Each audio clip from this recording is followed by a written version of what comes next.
Welcome back to another episode of Living Vividly. I'm Jackie Hedich, your health coach.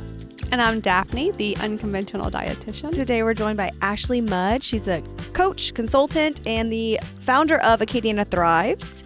We're going to talk about leadership and burnout and all that fun stuff. I'm really excited to be here with you this morning. Thanks for coming. Yeah, thanks for being here. So Acadiana Thrives is new. Yeah. Just launched it. Can you tell us a little bit about what it is?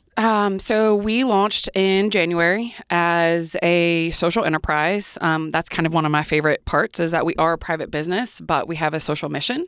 And so as important as it is to us to make a profit, our mission is also to democratize the practice of leadership across Acadiana. That sounds much fancier than it is. I was going to say that. I need that to be completely broken down. Yeah. Essentially, sort of the I'm going to say the organizational belief, but really my belief is that we are all capable of practicing leadership, and some of our biggest and messiest social problems will only get tackled when we all practice leadership. And so the idea is to really sort of hold hands with people through that work to change the way we practice leadership, the way that we handle conflict instead of running away from it, having conversations with each other, being able to ask questions versus interrogating folks, really being able to be with other people and make progress on the things that we are most passionate about or have aligned values around. So it sounds like this comes at a really good time, because if there's ever been a time when two people with potentially opposing views cannot get together and have a real conversation, this is it. Like, we're all up in it. That's it. I forgot what else I was going to say. I feel like this could translate to both organizations, like fixing the way that employees and managers, for lack of a better word, interact, but also just people like in the world. Like, this is something that everyone can apply to their lives. It is. And I think that for me, the timing of it and the shift into, so I've been self-employed for 3 years and doing some version of this work, but the container became Acadiana Thrives when I realized that I was focusing outside of Louisiana. I was really trying to build my business with other clients, which was great, but sort of watching things be just as difficult and complicated here and sort of not investing in it. And I actually saw something on Instagram last year, and it said, if you're not inviting your friends, it's not activism. And I went on to read the post, and basically it was that sort of, we can yell and scream a lot like online and join like other groups, but we don't sometimes take that same energy and apply it in person, like to the people around us. And that felt very convicting. That sort of, I live here, but I'm doing all this work outside of Louisiana. What does it look like to still do that, but like have a specific Louisiana lens? What is it like to say this work focuses on Acadiana? The model itself is about 40 years old. It's built on adaptive leadership. It started at Harvard. And then some folks in Kansas really took it and revised the model to work for the state that's literally smack dab in the middle of the country, because it's different than Boston and Massachusetts. And so it occurred to me that we deserve the same thing here. That's sort of like, if we know this model works, what is it like to make it more accessible and help people engage with each other locally? So what is the model? So the model, really, there's only a few actual underpinnings of it. First is that leadership is a practice, not a title. That quite often we think that sort of leadership is the people who are the CEO of the company, the person that's elected on city council. We've all seen people in a formal authority role not practice leadership. And like every time I say that, every day. And like people know, so whether or not we say it out loud, we have ideas in our head of who that is. But we've also seen people who might never have an official title practice some of the best leadership you've seen. And I think when we get caught up on only the people in this role or on this path getting the development, we lose so many people. That's I would say like the main underpinning of it, which I also think connects to what you said about sort of, using this at work. I do work with a lot of corporate business clients, large institutions. But the other thing that's exciting me about Acadiana Thrives is serving people directly and making workshops that are open enrollment so you don't have to wait for your boss to invest in it. Because I've also learned, I've worked in leadership development and organizational design for a little over a decade. Typically, people say this person is on the leadership track. So we're going to give them all of the investment, the financial, the time away from their job to do this leadership development. But it's already that person who's been getting it since they started entry level. It's sort of, you don't have an option in. And then 2 other experiences last year. I met one woman who spent most of her 20s in and out of rehab and in recovery. And now she has this incredible full-time job. And she's like, everyone thinks that I've been doing this for 20 years, but I haven't. Like I'm later into the career. There's so much that everyone's already learned. I don't know how to navigate it. And then another friend who was a mom who had taken some time off and was going back to work. She's like, I feel like I have all these skills to add and people just like aren't appreciating it.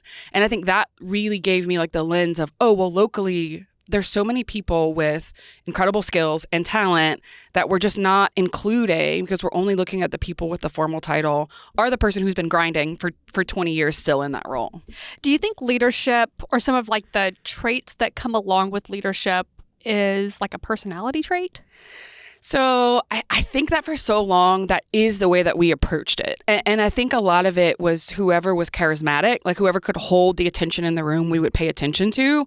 But like, that does not mean you're a good leader. It just means you can hold people's attention. And like I think about friends that I have who like are really great at being the class clown and like telling a joke and like getting all attention on them. And that's great if like maybe there's a situation that needs to be diffused. It's getting too hot. Things are getting too heated. But if that's always your approach or it's always charismatic, people will like you, but you're not really moving them in the direction of anything. It's sort of, I really think leadership is less about the personality. Can I get people excited? That's great. But are they moving in one direction together, even if it's in different ways? Do we have the same vision? Do we have the same idea? I'm borrowing this from someone. One woman told me her leadership theory, or like how she practices leadership. I don't want you to go for me. I want you to go with me. And I think personality-based leadership really depends on, I want you to go for me. You like me a lot. You trust me a lot. You think that I'll keep you protected. That really depends on like that person's personality to hold you. Whereas I think that we all have something to give, whether or not we're introverted or extroverted, we want to speak or not. How do we sort of practice that in like daily moments with other people? That reminds me, there's like an African proverb. Dustin's going to have to fact check me on this, but I think it's, if you want to go farther, go alone. If you want to go longer, go together. If you want to go fast, go alone. That's it. If you want to go farther, go together. Yeah. And that, I mean, I had a business where I was the CEO. I own this business and I am very much the not the loud. I don't like to be the center. And my leadership style, like creating my little leaders, what you're doing makes me so excited because that's how my little 10-person team, I gave ownership to all these people. And it wasn't the loudest in the room. You know, just because you can be the spotlight doesn't mean that it's that quiet power, the people that know how to interact with people, that know how to organize. We all have special skills and it doesn't have to be the popularity contest and the big personality. But I love like creating a team, and I think letting everybody do the thing that helps them shine. And so I work in a facility where there are very clear leaders and there are very clear people who are not leaders and are not really given much power to lead in any kind of direction. There's like the worker bees and the leaders and the ants, you know, that just follow the direction. And it's so disheartening talking to the ants, you know, so to speak, talking to them because they have so much to give and they have so much to offer, but their qualities and their leadership, their own leadership of their lives is set back because in their work situation, they're not given power to do anything. And so it's I can see in talking, having, you know, I told you that I like to talk the minutia with people, having these conversations with people and seeing how the suppression of leadership in their work situation hinders their private life too. And it's really heartbreaking. I'm going to like go back and listen to this and write down what you said. Just sort of, I just love the way that you framed it because I think there's a personal cost to that, like in our interior lives that I don't think we understand sometimes. That sort of every time that we show up at work and we're dismissed, and I don't know that specific like scenario, but typically it's the people who are on the direct line, who see the client or the customer every single day, that have the least amount of influence over that customer's experience. And so every day to be in this situation where you see there's even something small that would just make it 10% better and no one's listening to you, just sort of feel like your voice is lost, and that I think we all have this some sense of purpose and wanting to be productive and contribute in a way. And so if every day I see this can be better, I see it can be different, and I can't even say it out loud, like what's the internal cost of going home every day, never being able to do that? So the common phrase that I hear in this situation is, oh, I just work here. And every time they say it, I'm like, oh, it just makes my heart hurt for them. I'm trying to decide like how provocative do I want to be or not. But that just reminds me I get really frustrated with the quiet quitting like idea, and especially from like the individual. So I've been doing this for 3 years. Acadiana Thrives is only 3 months old. Part of what birthed it was for the 2 years prior, working with clients, so the leader, the person in charge. I do a lot of organizational work, so that person would hire me. But I also do some individual coaching, and that would typically be someone who maybe their organization's not investing in them. So in a lot of scenarios, I would see the person who's here and then a lot of the people who are here. And it's sort of the person who's in this role complaining a lot. Like, I don't understand why people aren't stepping up more. Why are they not taking more ownership? I just want to know that if I like give them an assignment, they're going to run and I can leave and it's going to happen.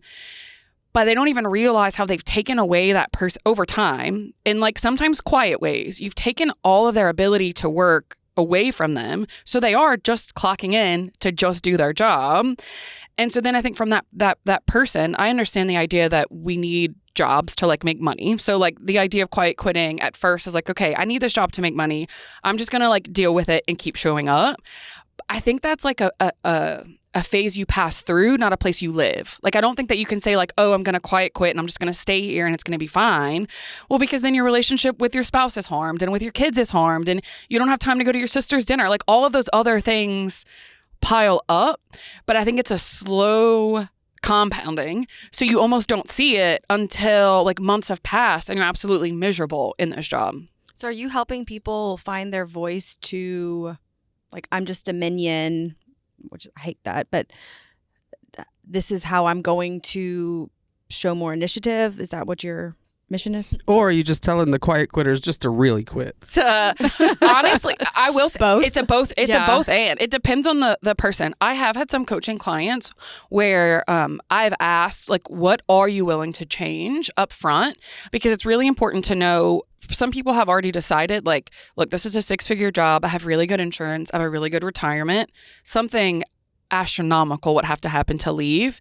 And I think with a person like that, the conversation is, well, what are you willing to change? Are you willing to change how you talk to your boss? Are you willing to be more direct and ask more direct questions and say the thing that you've been sitting on for 6 months, but like never saying to them, if that's available to you?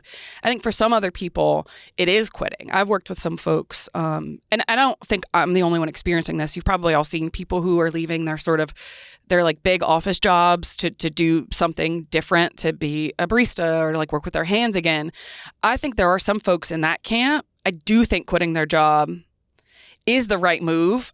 And you have to make plans. Like, I want to be careful. I don't want anyone to say, I heard Ashley say this and I'm going to go quit my job. Throw it all like, away. Yes, like you have to have a plan. But if that is you, and I think like being behind a desk every day is slowly killing you, you have to quit that job and find something different.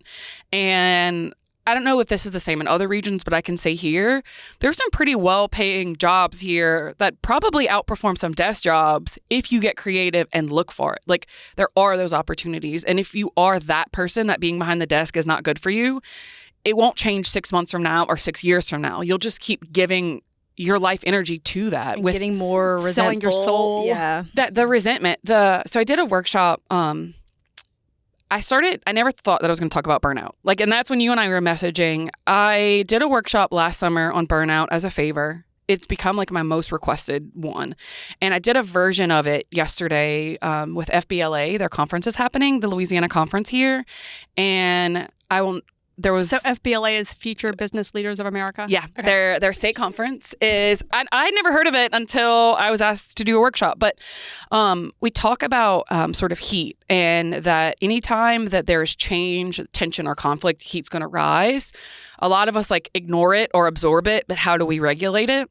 I'm noticing the more that I use the same language, especially doesn't matter like who's in the room. I hear a lot of women talk about how they absorb that heat. That sort of, they just absorb it and keep going and they overfunction. And in the workshop yesterday, one of the students made the point before I ever even got to it in my presentation. She like sits back and she's like, well, yeah, if I keep doing all the work in my group project, like the work's going to get done, but my resentment keeps rising and I'm not going to be their friend anymore. And like to see like a young teenager acknowledge the actual consequence of, if I keep overfunctioning and just getting it done, I am paying a cost because I don't want to be friends with these people anymore. What if I just told them I don't want to do this? And I know it sounds scary to like just tell them, but once you like think through your own cost of what it is to do that, then I think it gets easier to actually go out and practice that. And like that for me is leadership, to say like, hey, the three of us have been working on this project. I feel like I'm doing more work than we should. Maybe one of you tells me you have something going on at home and the other one's like, no, I've been working on it. I just haven't turned it in. I don't know that until like I say it to you and like, hey, can we talk about this instead of just absorbing it and letting my resentment build against you? There's also the fear, may not be the right word, but probably, that if I bring something to someone's attention, then they're going to turn it back on me and say it now becomes my problem and my project that I have to work on. And if I have a full workload and I'm pushing burnout and I bring something that I know is affecting everyone, but now it becomes my problem to have to solve, then it's easier for me to just keep my mouth closed, because even if things are not great, everybody's okay with the suck. You know, I mean, it sucks. I think we kind of build these hypotheticals of like the negative consequences of what's going to happen if I say something out loud. And I am the master of keeping my mouth shut and just absorbing all the stress. I had to actually start therapy a couple years ago, how to say no, like learning how to say no and setting boundaries. And it's common. I mean, we're also afraid of ruffling feathers, and that should be something that we're taught when we're young, just to stand up for ourselves. That risk is real. And so I think that like part of it is acknowledging there is a risk to speak up. Like that's where your fear is coming from. And I do think we allow it to build so much bigger than it is.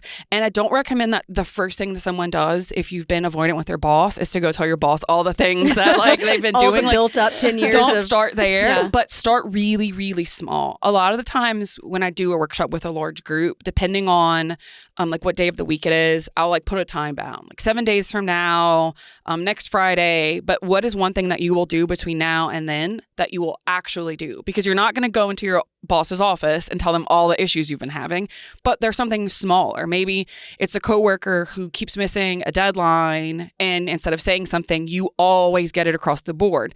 It's letting them carry the heat. It's saying like, hey, I haven't been able to turn this in because so-and-so didn't do their part. I'm not just going to keep eating it like over and over. And the other thing you said, I like the word you use, sort of like we've kind of accepted like this is what sucks and we'll just work with it. I think what we believe is that it'll stay contained if we just keep doing our work, but it compounds. Like I think that suck compounds. And I think that's true in so many other parts of life where it's easier to like acknowledge.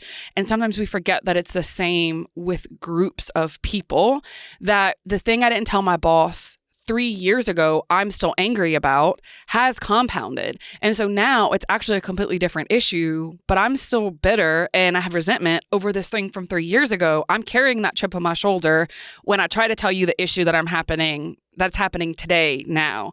And so find the first smallest, safest next step to do. Like if you aren't accustomed to speaking up and saying things to people, what's the next thing that you can drop?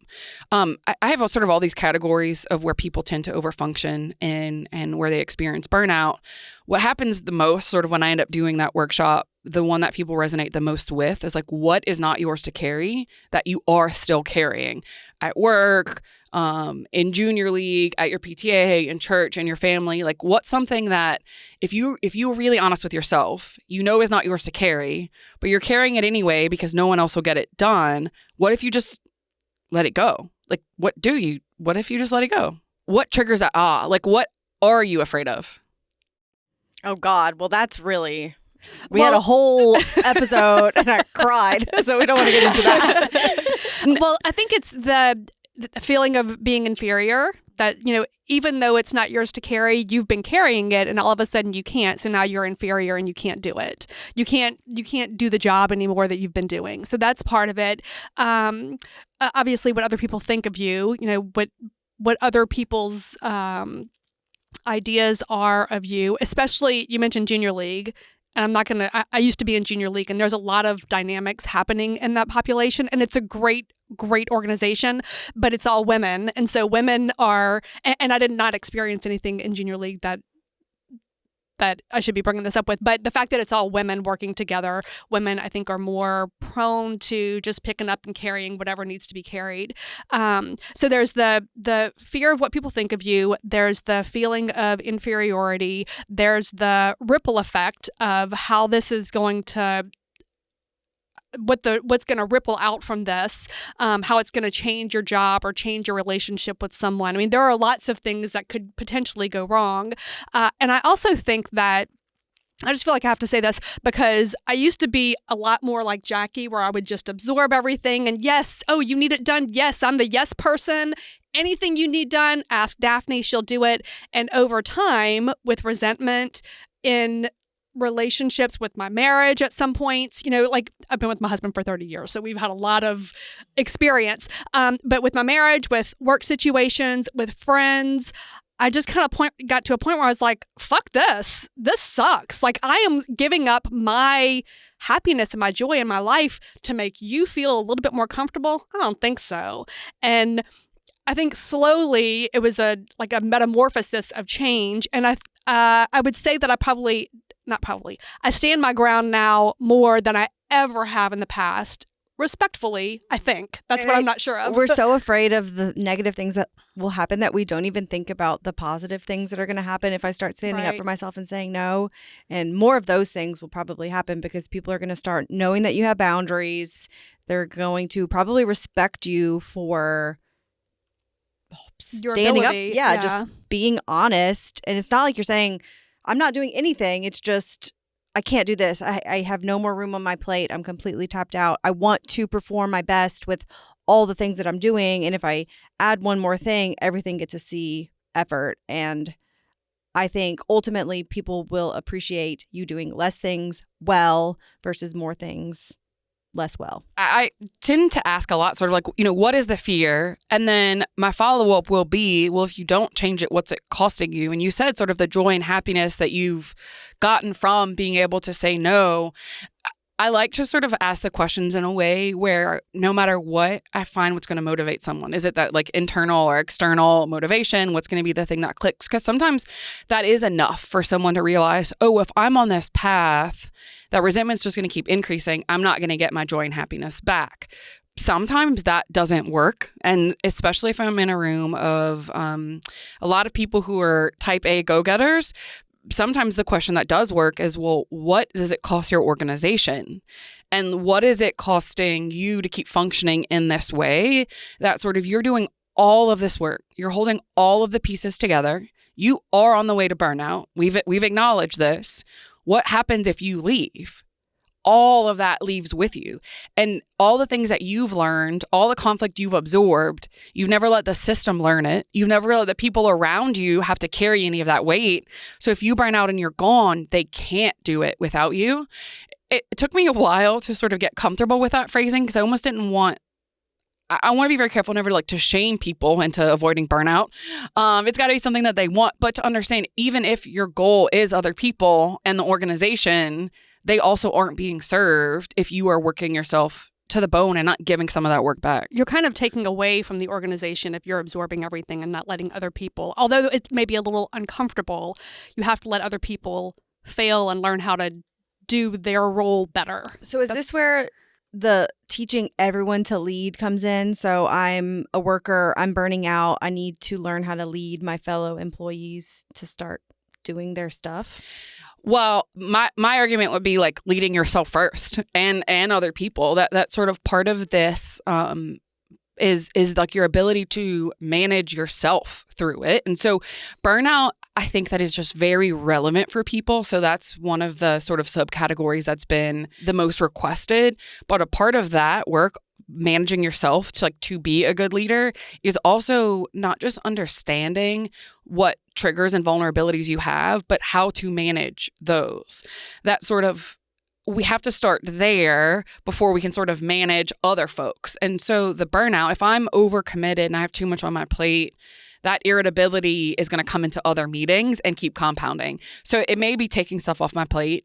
It might be, I've also experienced with some folks that they just tap out. They just start dissociating and not doing anything. So for them, it's actually taking more on. It's not completely like dejecting themselves from the system. It could also be, I want to be able to go and have these conversations with the team. This person is doing XYZ. But if every time I do that, I get hot and flustered and like can't maintain composure, I know I won't feel comfortable doing it. So for that person, practicing leadership might be practicing having difficult conversations with more trusted and safe people until you can go have that conversation you really do need to have at work in a way that you feel like you can remain composed and get through it and not get triggered. So it sounds like the two words that have come up that I think are really big in this work is communication, because communication is, I always say, like, that's the root of everything. Communication and trust. So trust in yourself and trust in your team and your leaders. So those are two big parts that I think we don't get enough practice in any relationships or situations. We don't really get enough practice, or we don't allow ourselves to practice enough of those communication and trust parts of it. Yes. And even so, when I was working with high school students yesterday, I did different scenarios. So one was a group project where someone's not doing their work. The assignment's due tomorrow. What are you going to do? The other assignment was you had a team that just competed. You were slated to win. You lost. How do you rebuild the motivation in the team? And one of the students had a really good scenario about sometimes, you just need to ask folks, like, are you motivated to be in this? Like, do you want to be a part of this? Is this worth the effort that goes into it? And I was like, that's great. So tell me how that worked out. How'd you ask your teammates? She's like, well, I didn't. My advisor asked them and they said, yeah, this isn't for me. And they left. I was like, that's a really good example. But what happens when your advisor is not in the room? What do you do? And so it took a couple of rounds for them to practice asking each other these questions, because there was always an adult coming in to ask them. And it seems sort of easy and obvious to say it with teenagers, but for most of our formative life, there is a third party who comes in and resolves for us. It's either a parent saying like, well, give the toy back to your sister, or it's a teacher saying like, okay, well, now no one's going to go to recess because this happened. Someone else determines the consequence. We don't have to practice a lot of that interpersonal, it's sort of like confrontation, and we still like each other, right? That sort of like, I am confronting you because I like you and I want to be in relationship with you. I think we've internalized that is they're confronting me, they don't like me, this is a threat to me. Because so much of like our life, we don't have to be the ones doing it with each other. Someone else does it for us. Let me just pause you for a second. We can see this play out in so much, and I don't want to go political by any means, but in our social political environment, this, like, all of those people that were children that you just described have grown into adults and have never learned how to have a conversation with someone that has opposing views from what you do, or potentially opposing views. We don't really know because we can't communicate them well, and still like each other. It's mind-blowing to me that this is still happening on an adult level, so obvious all over the place. I think too that a lot of it is like connect it back to, so if sort of my thesis, I believe everyone can lead, I would say the opposite of that is everyone can't, and we need someone to tell us what to do. Like I think of those, most things aren't binary, but just in this scenario. So when we believe that sort of we are not capable of doing it ourselves, we're always waiting on someone else to tell us the right answer, for someone else to tell us this is the path we're going to take. This is what we're going to do. The leaders who say, go for me instead of with me. And I think that if you do that for decades, you don't have the practice or know how not to do that. That sort of, you need someone else to say, this is what you think, or this is the value, or this is like the right position on this, when really we probably have a lot of similar values and there's some conflicting ones. That's why we have conflict. But how do we talk about the two values that are rubbing against each other so that we can spend more time sort of in this place where we have values that are aligned with each other? I am thinking about my parenting style right now, and hopefully in 20 years when my kids are grown up, they won't have the bad habits that we're talking about today. But even when they have a little tiff, most of the time I don't want to get involved. Like they'll tattletale to me or whatever. I'm like, y'all go figure it out. Y'all are two big girls, y'all can sort it out. And I'm hoping that compounding that, like more people doing that and teaching these habits to our children, to our high schoolers, to our young adults, we can kind of reverse the situation that we found ourselves in. Although I do think that like power dynamic with managers and employees has always been there. But just as far as interpersonal communication, I think I'm hoping that we can kind of resolve some of that. Yeah. I think too that sort of when we can't do like what we haven't witnessed or imagined. And so like the ability to even watch other people process conflict or talk through it and be friends after, I think is huge. That like we don't sometimes see that modeled enough, and sort of where our attention goes, or where honestly where our attention is forced. I think there's so many things sort of pushing our attention in different ways, is not to behave in that way. It's sort of like to fight it out. Is one winner and one loser, instead of, well, why are we having this tension? How do we get to like a good place together? Yeah. And, part of that, well, I don't want to go down the rabbit hole, but I think part of that is just listening to someone who has an opinion that's different from yours, listening to hear what they have to say and not listening to rebuke them.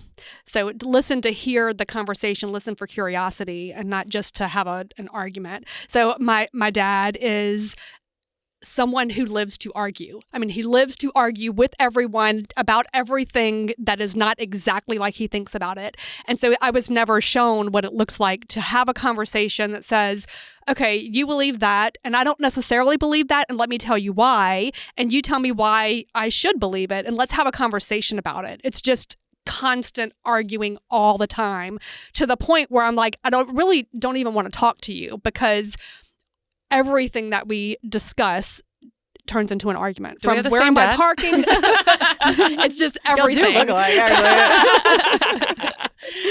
It's, yes. And from someone who was at that same experience, and I very much was like very close to my dad, I didn't realize I adopted a lot of those.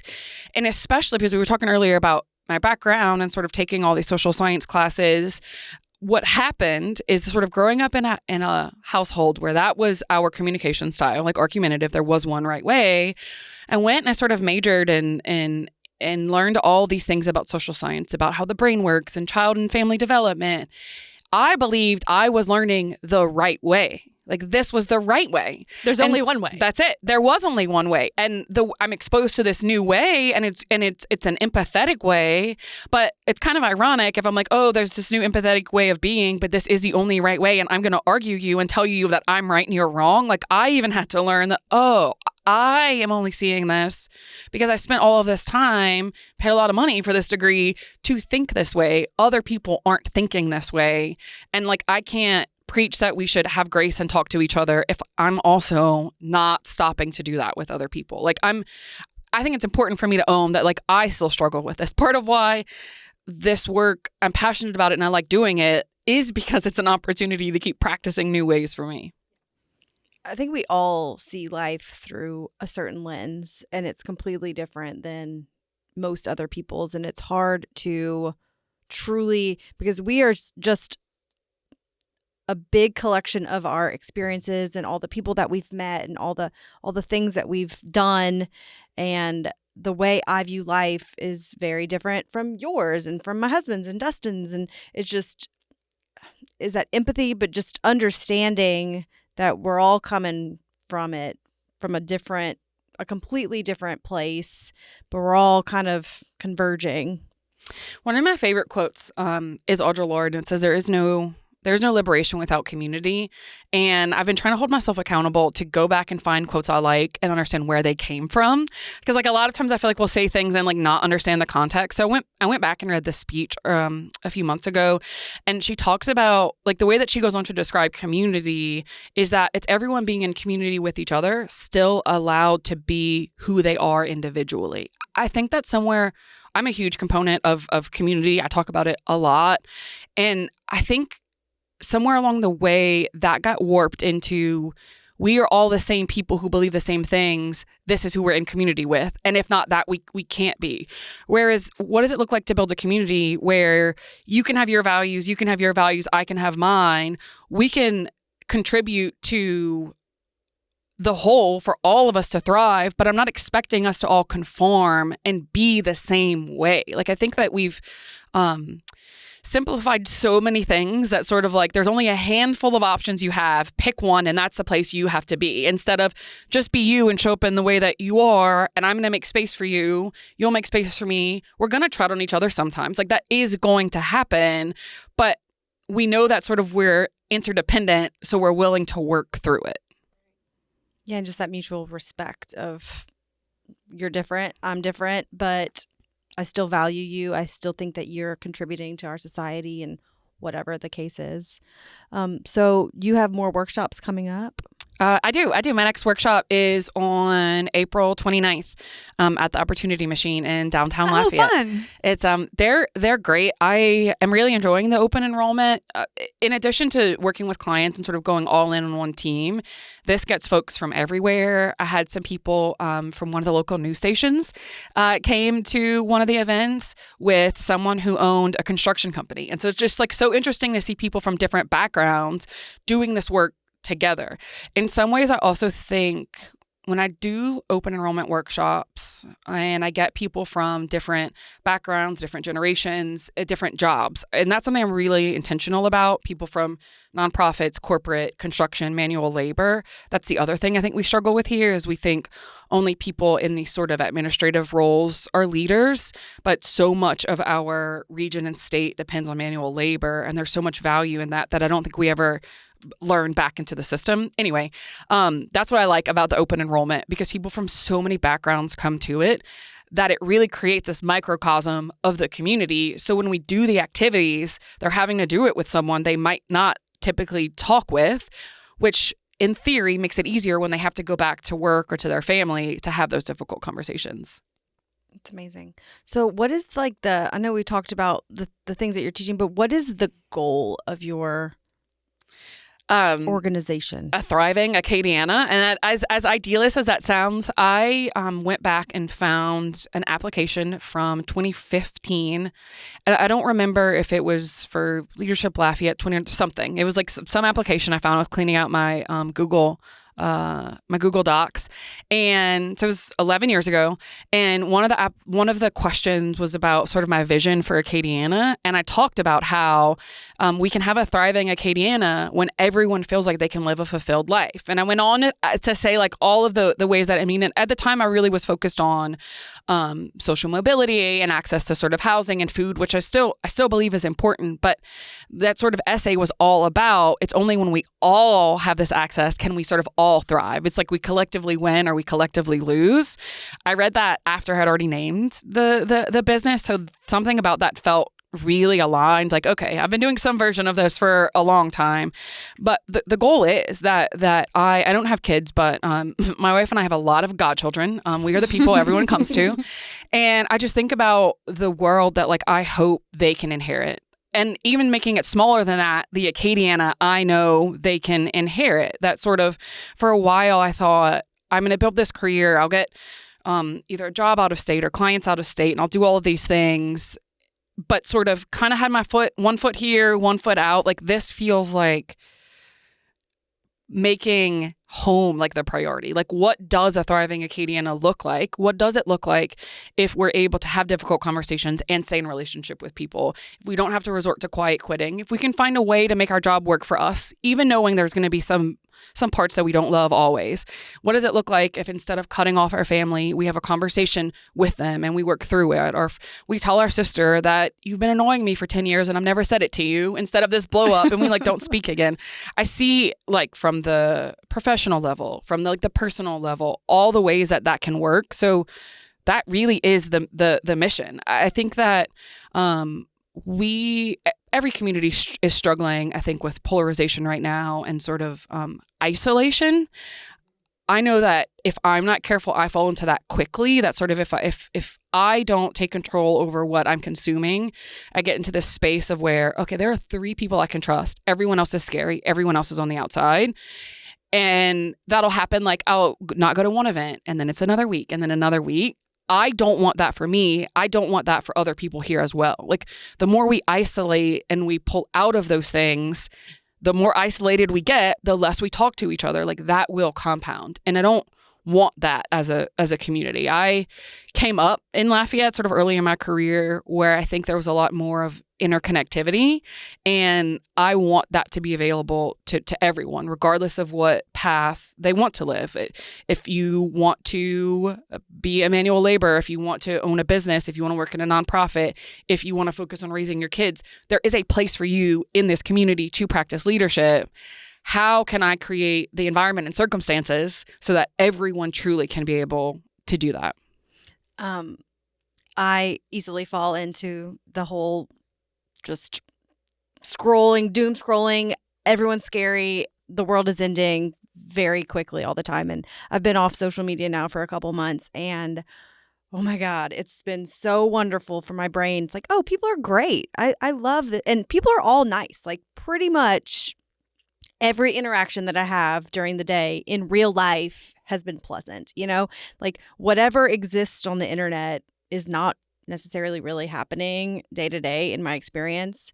And also, my husband and I, we like to, donate money to things, or, there's all these donate to this cause, do all these things. And we've had to really, the last couple of years, we're like, okay, how are we helping our community? I think that we've completely stopped doing all the national stuff. It's, what does Acadiana need? Or is there actually someone that we know that needs help? And just really focusing on our little community, because that's all the change that you could make. Like, we cannot make national waves. We're just little people. But if I can help my neighbor, or if I can help the Lafayette schools or whatever, it's just, this makes such a bigger difference when we take care of our own little community. And if we all start doing that, then all the little communities are supported, and then we're making big changes overall. So I love that. And that requires us to want to be in person with each other and to do that. I deleted Facebook last year, and it was I'm very happy that I did it. There was a big risk of sort of I'm building this business and I don't have Facebook, but it's forced me, it was intentional. As I made that decision, I needed to back it up with spending more time with people. That's sort of I don't think I'm alone in that. So I probably spend too much time on my phone. But what I'm learning is that I can't just not spend the time on there. If that is where I've been seeking connection, I have to make myself go out and do things. I'd say the last quarter of 2025, I spent more time out in the community than I had the entire year leading up to that. And even I was telling this to a friend last week, I went to an event that I didn't want to go to. My office is at home. I can wear sweatpants all day. I was like, I'm just tired and I don't want to go. And I went, and I was like, wow, this really filled my cup, because my phone and my laptop were in my bag all day, and I was around people, talking to people. And I think that sort of, we need that to even want a community that thrives, right? To even think that there are people around here that are just like me, and I would want our community to do well. I need to be around those people to know they exist, that it's not just sort of these people on this anonymous screen. Well, and I think COVID kind of, during the coming, we're several years out now, but that was, I think, the beginning of a little bit of an isolation, and it's kind of rippled. So now people are like, wait, this doesn't feel good. This isolation, this being at home, not going to any events, not seeing people, not being in public, doesn't feel great. So now it's recognized, now we have to shift and make a different choice. Yeah, I definitely think that there's a change. There's a shift happening. Mm-hmm. My favorite part of growing up was going out and dancing, and that doesn't happen anymore. I know. But I think it's going to start happening again. I think some of the artists are coming out with dance albums again. So that's what my hope for the future is. Kids dance again. I have a friend who brought back adult dance parties. I don't know if you've seen the No, I haven't. dance. we have totally at my house been like, okay, we need a disco ball, we need a DJ, and we'll just move the furniture and everybody can just dance because there's no place to go dance. That was my anymore. workout in college. It's when you said earlier about you like the minutia of other people's morning routine, it's probably been about 2 months now that sort of like every morning we like play like upbeat dance music like so from the fun. Sonos and like dance as we're getting ready. It truly has been such like a mood changer, and it made me realize like I used to dance all the time. My grandparents danced every day together, but they would like jitterbug. Yeah, and but like something. like real dancing. Well, and I was even explaining to someone the other day, like Lafayette used to have like teen dance clubs. Yes. Yes. Okay. I was like trying to explain that to someone and they weren't understanding. And I was like, no, we danced all Wasn't the it called, time. like, We had teenage. the Wild Coyote or we had something like weird. teenage dance. I was like, yes, it was like alcohol-free dance club. So Yeah. you just go Parents dropped dance. us Like we've off. always danced. I didn't grow up here, but my husband talks about them all the time. Good times. Yeah. Good times. Man. So anyway. So that's it. That's the advice for people. Go dance. Start there. Start your morning there. So before we let you go, we always ask our guests one very important question. What does living vividly mean to you? I think for me, it's really being present. Like it's something I've been thinking about a lot. And there's an undercurrent of all of this: communicating, being able to push through conflict, showing up at things. And it's really trying to be present. It's not my natural state. I have a lot of anxiety and sort of rumination. And so I have to work at it. But I find that like life is best and I'm happiest like when I'm really just in the moment with whoever is in the room with me. Thanks for listening to Living Vividly. If you enjoyed today's episode, please leave us a review and subscribe. We'd love to hear from you. For more resources and details from today's discussion, check out the show notes. Until next time, keep living vividly.